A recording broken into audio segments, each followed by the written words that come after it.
Hey, what's going on, guys? Fallout 76 just rolled out its April 24 update. The official notes call it an update full of improvements, and that really fits here because the patch touches events, armor, camp building, the Pip-Boy, weapons, UI, quests, and a bunch of random fixes that players have been asking for. In other words, this is the kind of patch that does not always look dramatic at first glance, but once you actually read through it, you realize it hits a lot of the places where things could get annoying during normal play.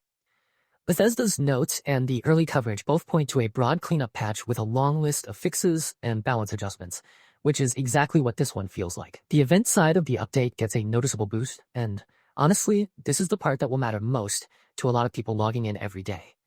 Distinguished Guests now has a better chance to spawn legendary enemies, quest and event timers are supposed to count down properly again, battle bots should no longer hang around forever if nobody starts it, Grunt Hunts had a startup issue fixed, Powering Up has those terminal locked doors opened up, and Feed the People had its legendary enemy count adjusted so it lines up better with other events. The patch also makes sure the casual Under Armour style can be earned from Colossal Problem completion, which is the kind of reward fix that sounds minor until you are the person who ran the event and did not get what you were supposed to get. On top of that, there are changes aimed at event flow and visibility, so this update is doing a lot more than just patching one or two trouble spots. A huge slice of the update is focused on armor, clothing, and condition handling, and this is one of the most interesting parts because it changes how gear actually wears down in play.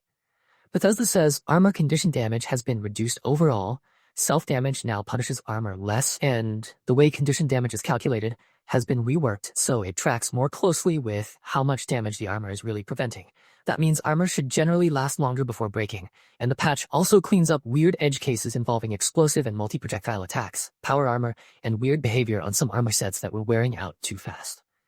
There are also straight-up fixes to outfits and cosmetics, like the Legion Legate helmet clipping issue, the NCR Trooper outfit weight problem, the Nuka-Cola Collector's power armor visual issue, the Lady Liberty Prime openings, and the rename from Abraxodine overalls to Abraxodine coveralls.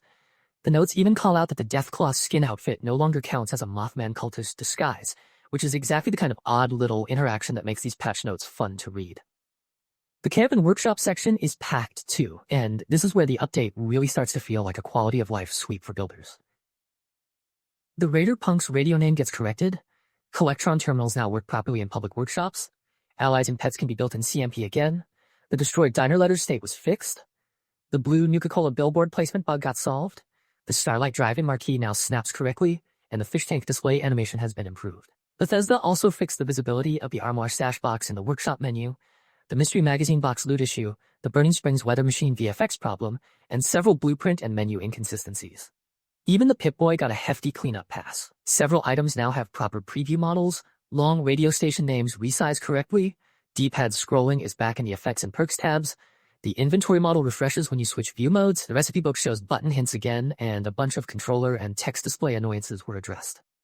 Weapons and mods got their share too, with fixes for the Rip Daring and Peepers paints, Dom Pedro grip properties, changes to the fancy single-action revolver and fancy pump-action shotgun, a cost adjustment for fierce legendary mods, and a fix for locked mods being applied without being consumed. So yeah, this update is not about one giant headline feature. It is about making Fallout 76 feel sturdier, cleaner, and less frustrating all over the place, which is exactly the kind of patch that players notice more the longer they stay in the game.